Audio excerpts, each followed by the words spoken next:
We strongly believe that early intervention mitigates risk of injuries. Through consultation and engagement, training and awareness, our project targets children and youth aged 7 to 18. We aim to reach as many males and females as possible in our community. Now I'll guide you through our proposal. Our goal is to reduce pedestrian injuries and help reduce the health burden of society today.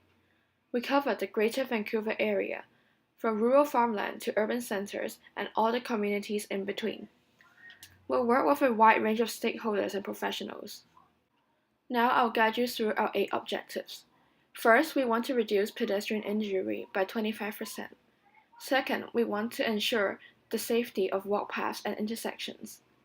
Third, we'll train 150 volunteers to provide safe walk. Fourth, we'll increase budget spent on alternative walk paths.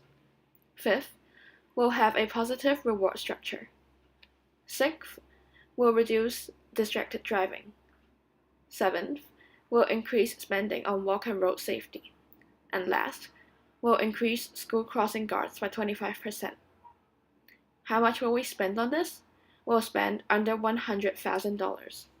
Our proposed activities for volunteers include training workshops to build knowledge and skills on road safety, to determine how to use crossing pathways safely, to assess a vehicle's speed when there is no traffic light, to judge safe gaps in traffic, and to provide safe walks for students before and after school. For drivers, we'll enforce speed limits and obedience to speed cameras, have more severe punishment for distracted driving, and more safe driving adverts on news networks and social media. For political allies, we'll increase neighborhood connectivity and have more walking paths separate from other motor vehicles. For outcomes regarding children and youth, we want to increase the knowledge of accident and injury causes and know who is at risk. We want them to have self-initiative to wear reflective clothing, especially when their visibility is low. We'll utilize their skills with the social learning theory. For drivers, we'll assess their obedience with traffic rules and regulations, reduce the number of distracted and drunk drivers, and reduce the incidence of traffic-related pedestrian injury. For awareness raising, we'll have more advertisements on driving safety, and we will collaborate with several project partners. First, we'll work with the RCMP and Vancouver Police to help enforcement when pedestrians or drivers are found disobedient.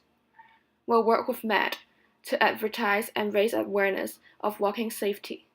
We'll work with schools to support road and safety education. We will obtain our funding from CIHR, and we'll work with parents to ensure the good role models for the children.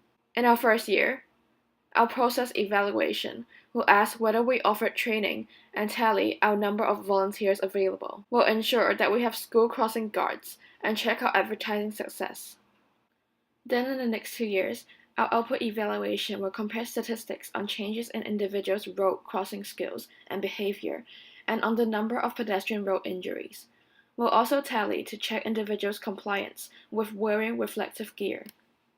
In our evaluation, we expect to have trained over 140 volunteers, considering necessary dropouts by 10.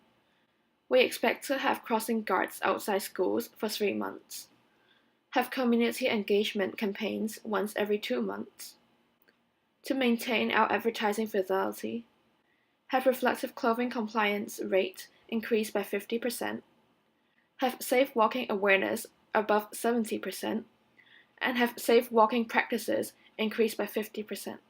And last but not least, we'll divide our working schedule into our first year and our next 2 years.